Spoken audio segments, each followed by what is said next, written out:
दोस्तों, जब हम किसी युद्धक विमान या मिसाइल को आसमान का सीना चीरते हुए देखते हैं, तो हम उसकी बनावट और मारक क्षमता पर वाह वाह करते हैं। लेकिन क्या आपने कभी सोचा है कि उस लोहे के जिस्म में वो जान कहां से आती है? वो कौन सी धड़कन है जो टनों वजनी हथियार को आवाज की रफ्तार से भी तेज उड़ा ले जाती है? आज की खबर किसी बंदूक, टैंक या हवाई जहाज के बारे में नहीं है, बल्कि उस हार्ट के बारे में है, उस दिल के बारे में है जिसे बनाने में दुनिया के बड़े बड़े सुपर पावर देशों के भी पसीने छूट जाते हैं। अब तक भारत अपनी मिसाइलों और हाईटेक ड्रोन्स के लिए दूसरे देशों के इंजनों पर निर्भर था, और यही हमारी सबसे बड़ी कमजोरी थी। दुश्मन जानता था कि अगर उसने इंजन की सप्लाई रोक दी तो भारत के हथियार कबाड़ बन जाएंगे। लेकिन वो भूल गए कि ये 2025 का नया भारत है, जो अब जुगाड़ नहीं बल्कि दुनिया हिला देने वाला आविष्कार करता है। एक भारतीय कंपनी ने चुपचाप बिना किसी शोर शराबे के एक ऐसी तकनीक इजाद कर ली है जो जंग के मैदान में चीन और पाकिस्तान के सारे समीकरण बिगाड़ कर रख देगी।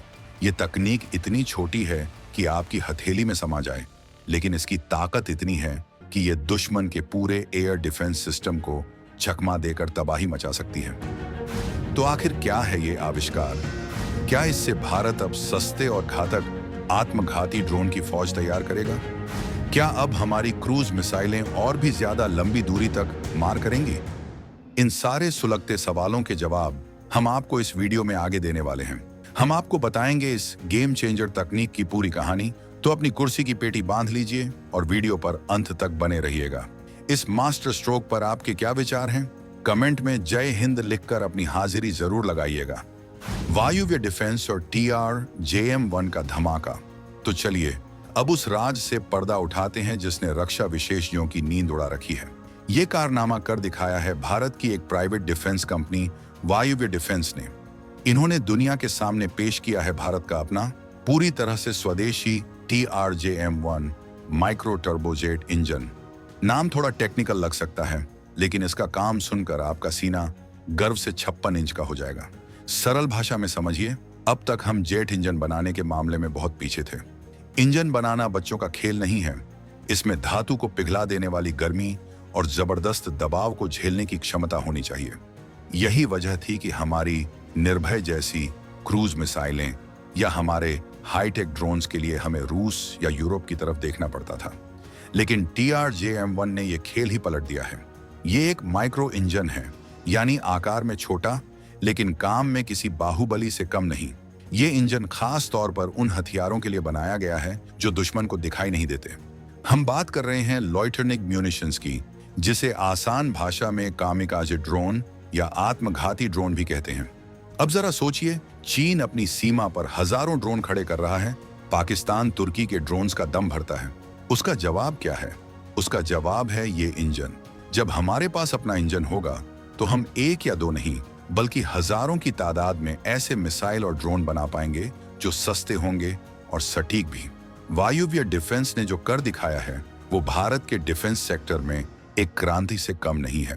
अब हमें इंजन के लिए किसी विदेशी कंपनी के नखरे नहीं सहने पड़ेंगे, न ही हमें मुंहमांगी कीमत देनी पड़ेगी। ये इंजन भारत को उस खास क्लब में शामिल करता है जिसके पास जेट प्रोपल्शन की अपनी तकनीक है। ये सिर्फ एक मशीन का टुकड़ा नहीं है, ये भारत की आत्मनिर्भरता की सबसे बड़ी गवाही है। सोचिए, जब ये इंजन हमारे स्वदेशी ड्रोन्स में लगेगा तो उनकी रेंज कितनी बढ़ जाएगी। वो ज्यादा देर तक हवा में रह पाएंगे, ज्यादा भारी बम ले जा पाएंगे, और सबसे बड़ी बात, वो इतने तेज होंगे कि दुश्मन की रडार उन्हें पकड़ने से पहले ही कंफ्यूज हो जाएगी। सामरिक बढ़त और स्वार्म का खतरा। अब जरा इस इंजन के असली खौफ को समझते हैं जो इस वक्त सीमा पार बैठे जनरलों को सता रहा है। TRJM-1 जैसा माइक्रो टर्बोजेट इंजन भविष्य की स्वार्म टेक्नोलॉजी की रीढ़ की हड्डी है। आपने फिल्मों में देखा होगा कि कैसे हजारों की संख्या में छोटी छोटी मक्खियों का झुंड एक साथ हमला करता है और बड़े से बड़े जानवर को भी पस्त कर देता है। ठीक यही कॉन्सेप्ट अब हवाई जंग में आने वाला है। जब भारत के पास अपना सस्ता और पावरफुल इंजन मौजूद है तो हम ऐसे हजारों छोटे ड्रोन्स का झुंड बना सकते हैं। कल्पना कीजिए, एक साथ 100 या 200 ड्रोन्स का झुंड दुश्मन के एयरबेस की तरफ बढ़ रहा है। ये ड्रोन्स इस TRJM-1 इंजन की बदौलत जेट की रफ्तार से उड़ रहे हैं। पाकिस्तान या चीन का एयर डिफेंस सिस्टम, चाहे वो S-400 हो या कोई और, एक साथ इतने सारे लक्ष्यों को निशाना नहीं बना सकता। उनकी मिसाइलें खत्म हो जाएंगी, लेकिन हमारे ड्रोन्स का हमला नहीं रुकेगा।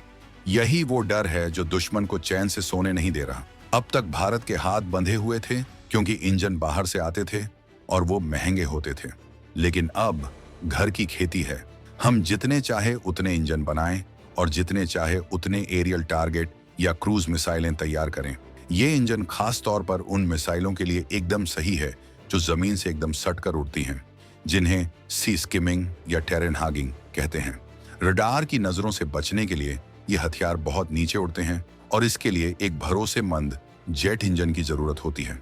TRJM-1 वही भरोसा है। वायुव्य डिफेंस ने इसे 2025 के युद्ध के मैदान को ध्यान में रखकर डिजाइन किया है। ये हर मौसम में, चाहे वो सियाचिन की जमा देने वाली ठंड हो या राजस्थान की झुलसा देने वाली गर्मी, अपनी पूरी ताकत के साथ काम करेगा।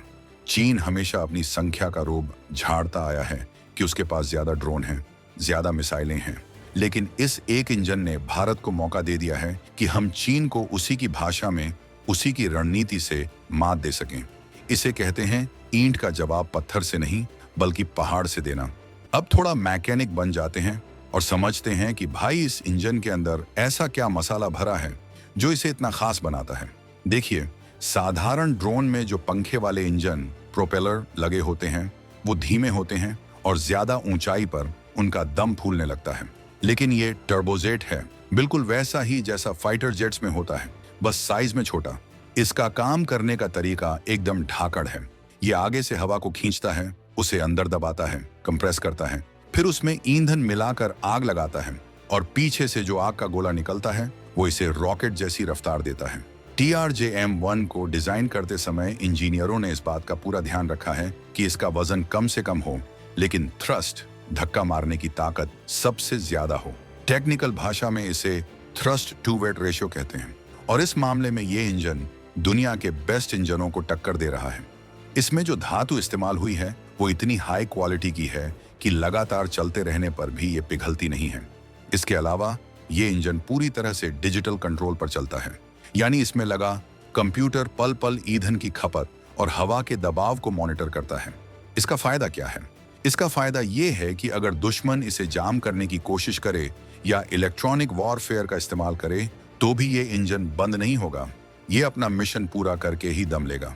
एक और मजे की बात बताऊं, इस इंजन को एरियल टारगेट के लिए भी इस्तेमाल किया जा सकता है, यानी अपनी ही सेना की प्रैक्टिस के लिए हम नकली दुश्मन जहाज बनाते हैं ताकि हमारे सैनिक उन पर निशाना साध सकें।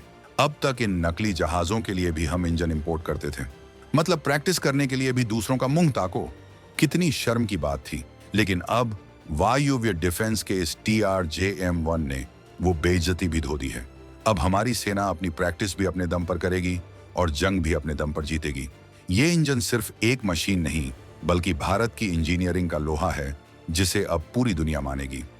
ये कहानी सिर्फ बम बारूद तक सीमित नहीं है दोस्तों, इसका असर हमारी जेब और देश की तिजोरी पर भी पड़ने वाला है।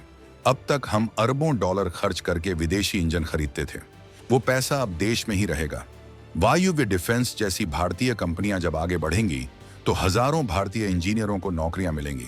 2025 का भारत अब खरीदार नहीं बल्कि विक्रेता बनने की राह पर है। दुनिया के कई छोटे देश जो महंगे अमेरिकी या रूसी इंजन नहीं खरीद सकते, वो अब भारत की तरफ उम्मीद भरी नजरों से देख रहे हैं। हम उन्हें ये TRJM-1 इंजन या इससे बने ड्रोन बेच सकते हैं। सोचिए, वियतनाम, फिलीपींस या आर्मेनिया जैसे देश जो चीन या उसके दोस्तों से परेशान हैं, अगर उनके हाथों में भारत का बना ये इंजन पहुंच जाए तो जियोपॉलिटिक्स का नक्शा ही बदल जाएगा। चीन की स्ट्रिंग ऑफ पर्ल्स नीति की काट अब भारत की सप्लाई चेन ऑफ डिफेंस बनेगी। जब भारत ऐसे क्रिटिकल कंपोनेंट्स, महत्वपूर्ण कलपुर्जे खुद बनाने लगता है तो अमेरिका और रूस जैसे देशों का दबाव भी हम पर काम नहीं करता। पहले वो हमें आंख दिखाते थे, इंजन की डिलीवरी रोक देते थे अगर हम उनकी बात नहीं मानते थे, लेकिन अब वो जानते हैं कि भारत को ब्लैकमेल नहीं किया जा सकता। अगर वो नहीं देंगे तो भारत खुद बना लेगा और शायद उनसे बेहतर बना लेगा। ये आत्मनिर्भरता ही असली आजादी है। वायुव्य डिफेंस की ये सफलता उन सभी आलोचकों के मुंह पर तमाचा है जो कहते थे कि भारत कभी हाईटेक इंजन नहीं बना सकता। हमने बना लिया और ऐसा बनाया कि अब दुनिया इसकी कॉपी करने की सोचेगी। ये है नए भारत का इकोसिस्टम, जहां सरकार और प्राइवेट कंपनियां मिलकर देश की सुरक्षा का एक ऐसा अभेद्य किला तैयार कर रही हैं जिसमें सेंध लगाना नामुमकिन है।